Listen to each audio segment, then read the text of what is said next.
બનાસકાંઠાના પાલનપુરમાં પહેલા કામની ગુણવત્તાની બાબતે કોઈ ચકાસણી ન કરી, પરંતુ જ્યારે હવે નજીવા વરસાદે જ રોડ પર ખાડા પડી જતા તંત્ર ખાડા પૂરવા નીકળ્યું હતું। આ દ્રશ્યો છે પાલનપુરના માલણ દરવાજાથી ધનિયાણા ચોકડી અને અંબાજીને જોડતા મુખ્ય રોડના, જ્યાં નજીવા વરસાદે જ રોડ પર મસ્ત મોટા ખાડાઓ પડી ગયા છે।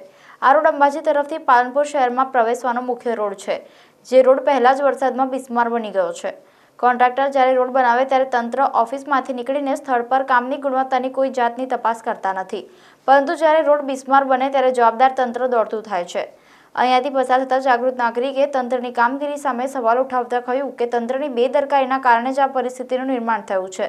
જો તંત્ર પહેલાથી જ આ અંગે કાળજી લે તો આ પરિસ્થિતિ ઊભી ન થાય। જો કે હવે ગાબડા પૂરવાથી વાહન ચાલકને મહદઅંશે થોડી રાહત થશે અને હાલ તો કામચલાઉ ખાડા પૂરવામાં આવી રહ્યા છે। ઓછા વરસાદમાં જે રસ્તા તૂટી જાય છે એનું કારણ એમના કામ ઉપર બેદરકારી છે।